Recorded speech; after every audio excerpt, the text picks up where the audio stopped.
इसलिए सबका त्याग करो, लेकिन भगवान का त्याग कभी नहीं करना चाहिए। जहाँ भी भगवान का कथा सुनने का अवसर मिलता है अवश्य कथा स्थल में जाना चाहिए, क्योंकि गोकर्ण ने भी अपने पिता आत्मदेव को यही बात कहा कि पिताजी जीवन में सार क्या है? सेवा कथा रसमोह नितराम पेवत्तम। सेवा कथा रसमोह नितराम पेवत्तम।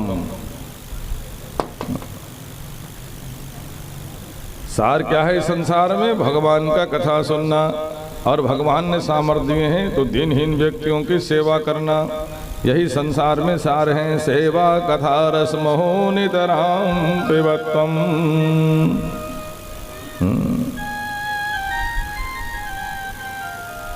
जो दिन बीत गया बिना भगवान के भजन के बिना, तो समझो कि वो जीवन निरर्थक बीता। निरर्थकम जन्मगतम मदीयम ना चिंतते चरणारविंदम। हे भगवान, आपके चरणार बिंद के चिंतन के बिना जो दिन बीता वो निरर्थक बीता। निरर्थकम जन्मगतम मदीयम ना चिंतते चरणारविंदम। भगवान के चरणार बिंद के चिंतन के बिना जो दिन बीता वो निरर्थक बीता मान के चलो। इसलिए भक्त लोग भगवान के ही चरणार बिंद के दिन रात चिंतन करते रहते हैं। राम चरण पंकज मन पासो अलुबुध मधुब एव तजहु न पासो। जैसे भौरा कमल के पुष्प का त्याग कभी नहीं करते हैं, उसी प्रकार से भक्त लोग भगवान के चरण कमल का कभी त्याग नहीं करते। भगवान के चरण क्या है? भक्तों के लिए कमल के पुष्प के समान है, और भक्तों का मन क्या है? भौरा के समान है। राम चरण पंकज मन जासो लुबुध मधुब एव तजहु न पासो। भगवान के चरणों में सदा अपने मन को लगाए रखते हैं, ये है उत्तम कोटि के भक्त। आज देखो आनंद कंद भगवान जो है, अव्यय पुरुष भगवान जो है, नन्हा से बालक बन करके गोकुल नगरी में पधारे हुए हैं, और सब देखने के लिए जा रहे हैं, भगवान का दर्शन करने जा रहे हैं। अनुपम बालक देखन जाए, रूप रास गुण कहन सिराए। उनके रूप का मैं क्या वर्णन करूं? भगवान इतने सुंदर हैं कि पूछो मत। सुंदर में सबसे सुंदर, उनकी सुंदरता का वर्णन नहीं किया जा सकता। और जो दर्शन करने जा रहे हैं वो सब बोल रहे हैं वाह वाह वाह वाह, हमारे जीवन धन्य हो गए। हाँ, भगवान का जो दर्शन करते हैं प्रेम पूर्वक, मम दर्शन फल परम अनुपा, जीव पायहि निज सहज स्वरूपा। भगवान के जो दर्शन करते हैं उनके जीवन धन्य हो जाते हैं। क्या बढ़िया उत्सव मना रहे हैं, सब बधाई दे रहे हैं नंद बाबा को। बधाई हो बधाई हो बधाई हो। हाँ, वहाँ ढोल नगाड़े बज रहे हैं, सब बधाई बोल रहे हैं। बाजे बाजे रे बधाई मैया तोरे अंगना, बाजे बाजे रे बधाई मैया तोरे अंगना। बाजे बाजे रे बधाई मैया तोरे अंगना। बाजे बाजे रे बधाई मैया तोरे अंगना। अंगना हो मैया तोरे अंगना, तोरे अंगना मैया तोरे अंगना। बाजा बाजे रे बधाई मैया तोरे अंगना। बाजा बाजे रे बधाई मैया तोरे अंगना। तोरे अंगना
तो एक बार हम लोग ना गोकुल नगरी चलेंगे और एक बार मथुरा नगरी की तरफ दर्शन करने चलेंगे।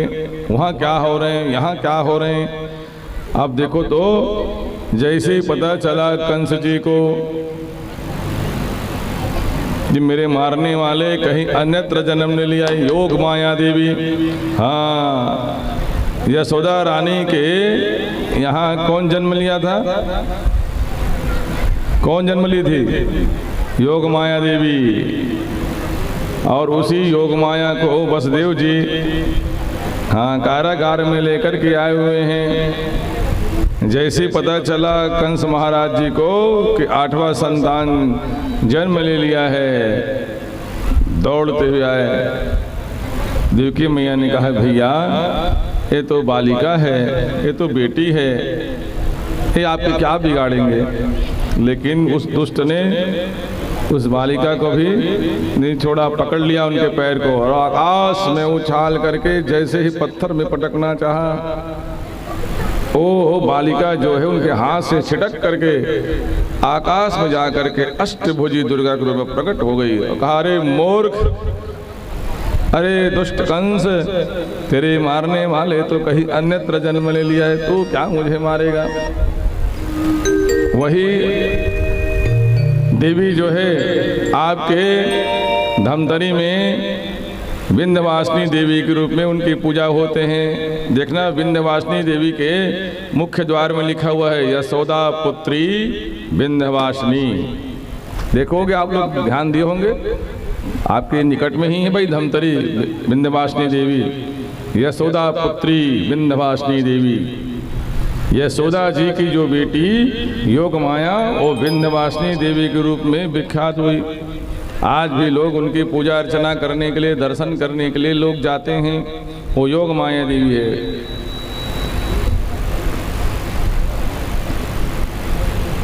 जैसे आकाशवाणी हुई ना, आपातकालीन बैठक बुलाया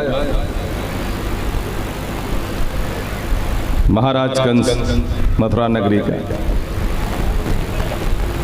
जब राज्य में देश में संकट आता है तो राज्य के मुखिया, देश के मुखिया क्या करता है, तुरंत बैठक बुलाता भाई। और किनको बुलाते हैं बैठक में, अपने मंत्री परिषद को, उनके कैबिनेट बैठक होते हैं कि क्या करना चाहिए, राज्य में बड़ा संकट है। तो कंस महाराज ने क्या किया, अपने मंत्री परिषदों को बुला करके सब लोगों से पूछा क्या करना चाहिए। आकाशवाणी है कि हमारे मारने वाले तो कहीं अन्यत्र जन्म ले लिया है। तो जैसे राजा होता है ना, वैसे उनके मंत्री लोग होते हैं, क्योंकि वो अपने हिसाब से ही तो सबको अलग अलग विभाग बांटता है जी, ताकि मेरा चलता रहे, मैं जो बोलूँगा उसमें हाँ हाँ कहता रहे। ऐसा सोच करके जो राजा बनता है वो अपने ही लोगों को मंत्री बनाते हैं। लेकिन जो मंत्री बनता है राजा के भय से, अगर उसे सत्य बात नहीं बताता है तो जान लीजिए कि वो राजा के राजपाट ज़्यादा दिन नहीं चलने वाला है। 3 लोगों को कभी भी भय में आकर के झूठ नहीं बोलना चाहिए। कौन कौन लोग को, सचिव वैद्य गुरु 3, जो प्रिय बोल ही भय आस, राज धर्म तन 3 कर, हो ही बेग ही नास। परम ज्ञानवान गोस्वामी तुलसीदास जी ने क्या कहा, 3 लोग को कभी झूठ नहीं बोलना चाहिए भय में आकर के। कौन कौन लोग को, सचिव वैद्य गुरु। सचिव मतलब मंत्री, वैद्य मतलब डॉक्टर, और गुरु मतलब ब्राह्मण, पूजा पाठ कराने वाले ब्राह्मण, जिनको गुरु कहते हो आप लोग। ये 3 लोगों को कभी भी असत्य बात नहीं बोलना चाहिए। हाँ, कभी मंत्री मान लो भय में आकर के कहीं राजा नाराज न हो जाए, और प्रजा में असंतोष फैला हुआ है चारों तरफ, राजा के विरुद्ध सब प्रसन्न नहीं हैं, सब नाखुश हैं, सब नाराज हैं। तो मंत्री को जाके बताना चाहिए, क्योंकि प्रजा के बीच में कौन आता है, मंत्री लोग आते रहते हैं। तो जा करके अपने मुखिया को बताना चाहिए। क्या बताएं महाराज, आपके खिलाफ तो पूरे प्रजा में असंतोष है भाई। तो राजा क्या करेगा, असंतोष को दूर करने का प्रयास करेगा, प्रजा के हित के लिए कार्य को करेगा, ताकि उनके नाराजगी जो है दूर हो जाए। लेकिन मान लो मंत्री जो है प्रजा के बात को ठीक से जा करके राजा को नहीं बताया, तो राजा क्या समझेगा, सब तो बढ़िया चल रहा है, तभी तो मंत्री कुछ बोल नहीं रहा है। लेकिन ये डर के मारे झूठ बोल रहा है कि कहीं सत्य बात बोलूंगा तो राजा मुझ पर ही नाराज न हो जाए। इस कारण से मंत्री अगर झूठ बोल दिए, सचिव, वैद्य, वैद्य मतलब चिकित्सक, डॉक्टर मरीज नाराज ना हो जाएं। इस कारण से अगर झूठ बोल रहा है, डॉक्टर कहेगा देखो कुछ भी खाओ पियो, चिंता करने की बात नहीं है, ऐसे बोल दिए जबरदस्ती उनको। कहीं अगर बोलूँगा कि भैया मीठा नहीं खाना है, आपको शक्कर का बीमारी है, शुगर का बीमारी है, भैया आपको नमक नहीं खाना है, आपको बीपी की बीमारी है, डॉक्टर अगर अपने मरीज को बोल रहा है और मरीज अगर नाराज हो जाएगा, ऐसा सोच करके मान लो वो जो नहीं बोला, मान लो डॉक्टर सत्य बात नहीं बताया उसको, सत्य बात उसको बताना चाहिए डॉक्टर को, लेकिन नहीं बताया तो मरीज का तन बचेगा नहीं। मंत्री झूठ बोलेगा तो राजपाट नहीं बचेगा, डॉक्टर झूठ बोलेगा तो तन नहीं बचेगा। और गुरु अगर झूठ बोलेगा कि मेरा यजमान नाराज हो जाएगा, मैं मान लो आप लोगों को मीठ बात बता करके ये भागवत से चला जाऊं और अगर सत्य बात आपको ना बताऊं तो आप लोगों का हित कैसे होगा भला। कभी कभी कड़वी बात भी बोलना पड़ता है। और एक बात जान लीजिए कि जो भी मैं कड़वी बात इस शास्त्र की सुनाता हूँ तो आपके लिए वो लाभकारी है, क्योंकि डॉक्टर जो है अपने मरीज को जब कड़वी दवाई देते हैं ना तो मरीज नाराज नहीं होते हैं, क्योंकि वो जानते हैं कि डॉक्टर मेरा हित करना चाहता है, मेरी बीमारी को दूर करना चाहता है, इसलिए उन्होंने कड़वी दवाई लिख दी है।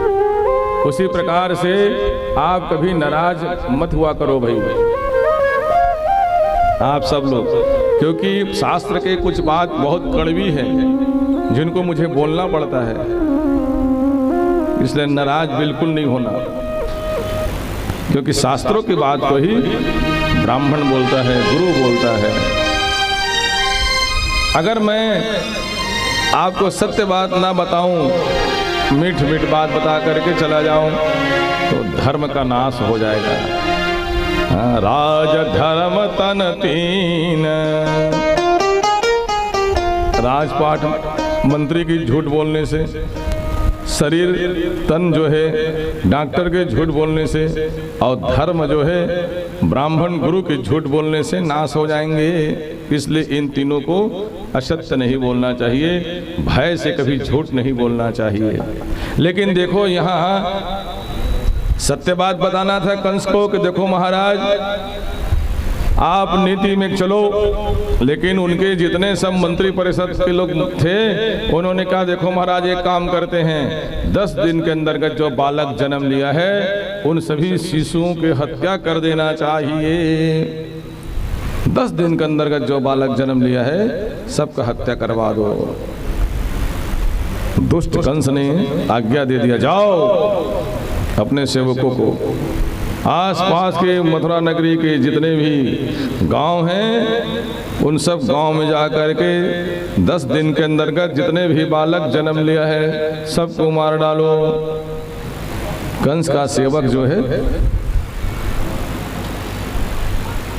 कंस का सेवक जो है अब चारों तरफ घूमने लगा, छोटे छोटे जो बालक शिशु थे उनको सबका हत्या करने लगा। उसी समय पूतना नाम के राक्षसी पहुंच गई। महाराज कंस जी मुझे भी आप आज्ञा दीजिए, मैं भी इस काम में सहयोग करना चाहती हूँ। अच्छा जाओ पूतना। हाँ, पूतना ने क्या किया? राक्षसी है, माया विद्या से एक सुंदरी के रूप बना करके गोकुल नगरी में चली आई। है तो राक्षसी, लेकिन माया जाल से निपुण है ये। क्योंकि राक्षस लोग, राक्षसी लोग माया जाल जान लीजिए, तो अपने मायवी विद्या से अपने उस कुरूप रूप को, हाँ विचित्र रूप को उन्होंने सुंदर रूप बना लिया। और सुंदर रूप बना करके गोकुल नगरी में जैसे पहुंचे न, वहाँ क्या देखा? बड़ा भारी भीड़ लगा हुआ है नंद बाबा के महल में। तो एक आए एक जाए, कोई छोड़ ही नहीं रहे। और वहाँ सब बधाई दे रहे, नंद बाबा बधाई हो, नंद बाबा बधाई हो, नंद बाबा बधाई हो। सब लोग नाच रहे। हाँ, एक दूसरे के गाल में गुलाल लगा रहे हैं, कोई जो है उनके दही लगा रहे हैं। नंद बाबा के यहाँ 9 लाख गाय,